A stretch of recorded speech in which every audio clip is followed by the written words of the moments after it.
আজকে তোমাদের যে ক্লাসটা হচ্ছে সেটা হচ্ছে ইউনিট ডিজিটের সেকেন্ড ক্লাস বা সেকেন্ড পার্ট বলতে পারো। উম, আগের দিন যে পোর্শনটা করিয়েছি ওটা basic understanding of unit digit, কিভাবে ইউনিট ডিজিট বার করতে হয়, কিভাবে আমরা লাস্ট ডিজিট দেখে আমরা কিভাবে আইডেন্টিফাই করব যে কিভাবে ইউনিট কি ইউনিট ডিজিট হতে পারে। আমরা যত ছোট ছোট ট্রিক্স, যত ছোট ছোট ক্যালকুলেশনস আছে ওগুলো আমরা দেখেছি। ঠিক আছে, এবার আজকে যে পার্টটা হবে ওটাতে আমরা আরেকটু অ্যাডভান্স লেভেলের কনসেপ্ট দেখব, ফ্যাক্টোরিয়ালের কনসেপ্ট দেখব, বা ফ্যাক্টোরিয়াল নাম্বার থাকলে ওর ইউনিট ডিজিট কিভাবে বেরোতে হয়, কিভাবে আমরা বার করব, সেইগুলো আমরা একটু দেখব। ঠিক আছে,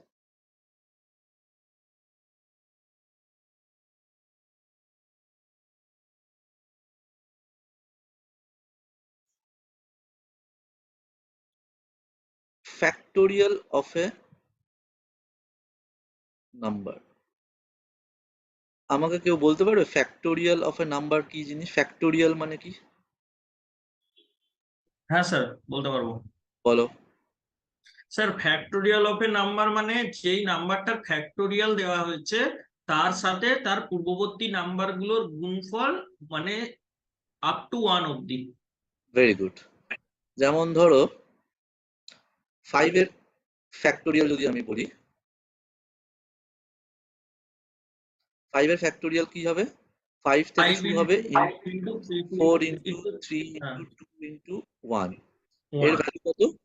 5 4 যা 20, 3 2 যা 6, 20 ইন্টু 6 120। সিমিলারলি 4 ফ্যাক্টোরিয়াল কি হবে? 4 ফ্যাক্টোরিয়াল হবে হচ্ছে 4 ইন্টু 3 ইন্টু 2 ইন্টু 1, মানে 3 4 3 যা 12, 12 24। সিমিলারলি যদি 6 ফ্যাক্টোরিয়াল দেয় তাহলে সেটাও ওই 6 into 5 into 4 into 3 into 2 into 1। এটা হচ্ছে ফ্যাক্টোরিয়াল রিপ্রেজেন্টেশন, এবং তার সাথে সাথে আমরা এই ভ্যালুগুলো পাচ্ছি মাল্টিপ্লিকেশন করে। তার মানে 5 ফ্যাক্টোরিয়ালের ভ্যালু হচ্ছে 120, 4 ফ্যাক্টোরিয়ালের ভ্যালু হচ্ছে 24। আচ্ছা, এই ফ্যাক্টোরিয়ালকে আমরা আরেকটা ভাবে রিপ্রেজেন্ট করতে পারি। সেটা হচ্ছে যে এটা হচ্ছে 6 ফ্যাক্টোরিয়াল, তাহলে আমি যদি এরকম ভাবে লিখি জিনিসটাকে, 6 লিখলাম, আমি যে 6 লিখে ইনটু এই পুরো জিনিসটা কি? এই পুরো জিনিসটা হচ্ছে আমার 5 ফ্যাক্টোরিয়াল। তাহলে 6 ইনটু আমার 5 ফ্যাক্টোরিয়াল হচ্ছে। সিমিলারলি 5 ফ্যাক্টোরিয়ালকে আমরা কিভাবে লিখতে পারি? 5 ইনটু 4 ফ্যাক্টোরিয়াল লিখতে পারি।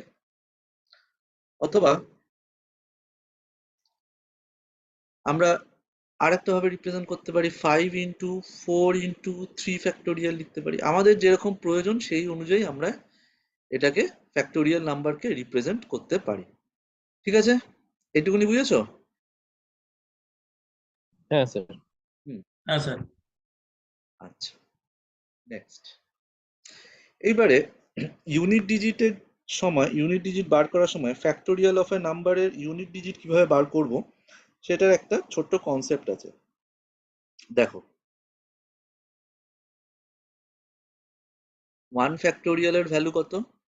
1। 2 ফ্যাক্টোরিয়ালের ভ্যালু কত?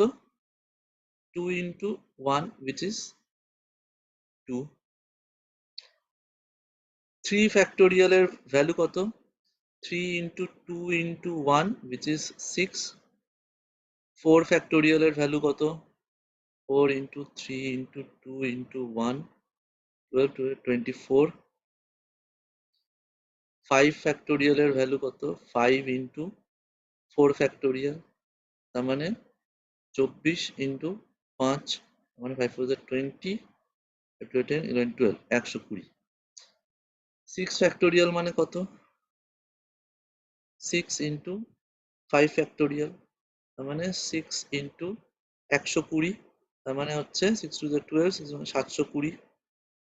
ঠিক আছে, এত দূর অবধি আমার জানলেই হবে। এবার দেখো একটা জিনিস অবজার্ভ করো, 1 ফ্যাক্টোরিয়ালের ইউনিট ডিজিট হচ্ছে 1, 2 ফ্যাক্টোরিয়ালের ইউনিট ডিজিট হচ্ছে 2, 3 ফ্যাক্টোরিয়ালের ইউনিট ডিজিট হচ্ছে 6, 4 ফ্যাক্টোরিয়ালের ইউনিট ডিজিট হচ্ছে 4, 5 ফ্যাক্টোরিয়ালের ইউনিট ডিজিট হচ্ছে 0, 6 ফ্যাক্টোরিয়ালের ইউনিট ডিজিট হচ্ছে 0।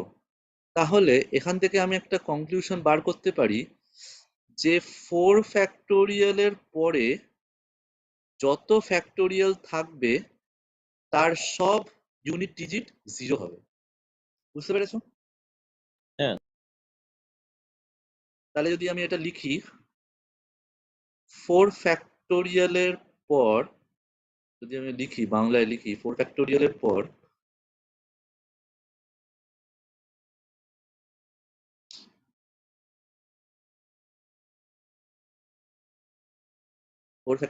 পর যে কোনো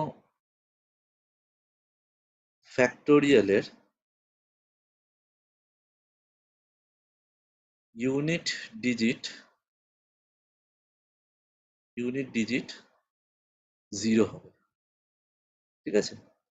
তার মানে যদি আমার ফ্যাক্টোরিয়ালসে এরকম একটা নাম্বার দেয় 32 ফ্যাক্টোরিয়াল, তাহলে এর ইউনিট ডিজিট কি হবে? ইউনিট ডিজিট 0 হবে। যদি আমাকে বলে যে আমার ফ্যাক্টোরিয়াল সে 65 ফ্যাক্টোরিয়াল, এর ইউনিট ডিজিট কি হবে? ইউনিট ডিজিট হবে হচ্ছে 0। বুঝতে পেরেছো এই কনসেপ্টটা? হ্যাঁ স্যার। স্যার বলছি একটা কোশ্চেন ছিল। স্যার বলছি 0 ফ্যাক্টোরিয়াল কেন 1 হয় স্যার? এটার তো বড় ম্যাথমেটিক্যাল প্রুফ আছে বাবা। স্যার এটা দেখছিলাম একটা জায়গায়, মানে 0 ফ্যাক্টোরিয়াল ইকুয়াল টু 1 করে। 0 ফ্যাক্টোরিয়াল ইজ ইকুয়াল টু 1? হ্যাঁ স্যার। এটার একটা ম্যাথমেটিক্যাল ফর্মুলা আছে, ইয়ে আছে, প্রুফ আছে। 0 ফ্যাক্টোরিয়াল বলে তো কিছু নেই। কোথায় দেখেছো তুমি? হ্যাঁ স্যার, আমি ক্যালকুলেটরেও মারলাম স্যার, ওখানে 0 ফ্যাক্টোরিয়াল দেখাচ্ছে 1 স্যার।